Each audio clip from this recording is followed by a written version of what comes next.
Hello guys. This time, hi, how are you? This time, how are you? Hello guys. This time we measure the roof that I make. It's starting to rain. Uh, it's not strong, but it's starting the rain. So we will see what's going on. Uh,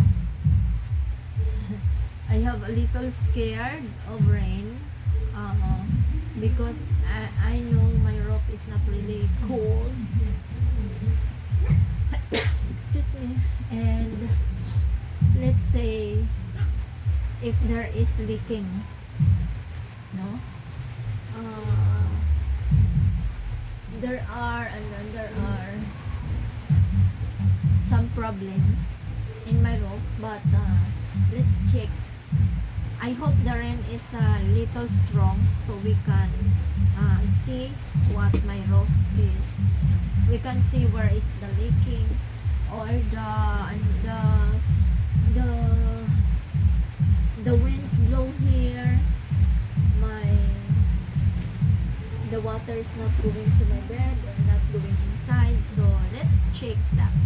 So we will wait for little strong. Come on guys, I'm late my lunch. It's already, what time is it now? It's already 3:38 in the afternoon. No, cause I don't feel to move. Most of the time I'm here in my room cause I feel something like all here paining all, and I don't know. I feel something. So let's check later. So this is the dried fish that my sister sending us here from their fishing. They are getting fishing guys in their place, and then if they gathered a lot, they are making this one dried fish, no? Like what I said, my family is good. Guys, if you are going to order me, come to the house because it's so much here. So I give you discount. I give you discount guys. About the dried fish. And this is tasty guys because my sister is the one to make this. Like what I do before. As you can see my videos, since I start my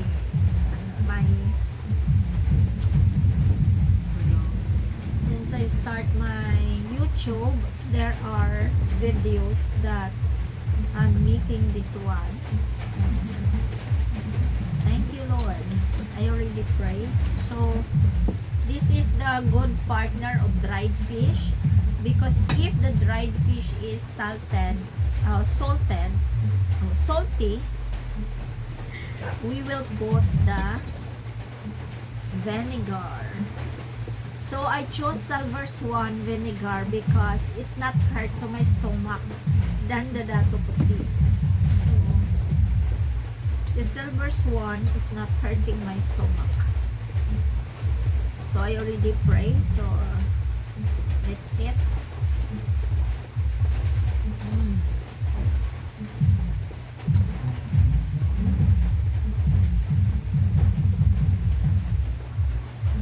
It's tasty.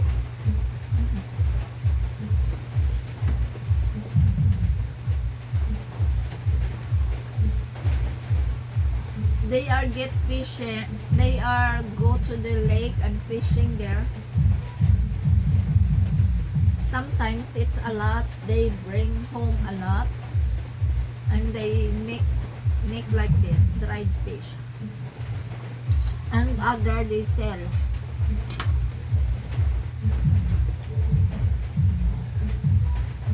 if you are going to visit the Facebook of my sister, no, they are in the lake and catching some fish.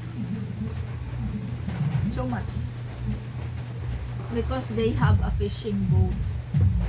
So,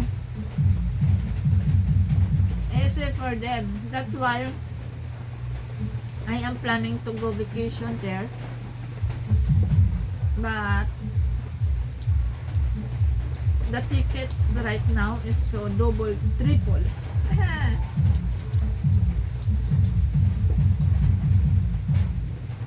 Triple of the what you call this, the ticket. Triple.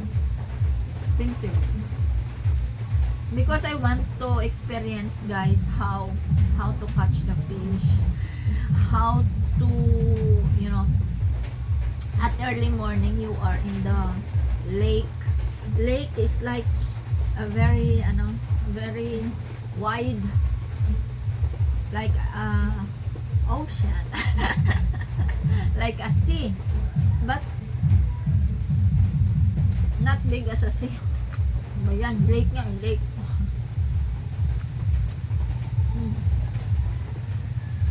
That you can see my video so much, no?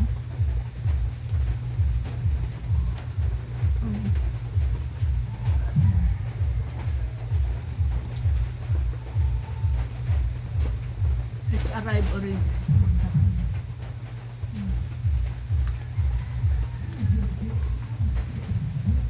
Very tasty, guys, because this is not the same like like other dried fish that they are putting so much salt. This one is fresh. The other dried fish, guys, they are putting in many days, and it's left over of their selling fresh.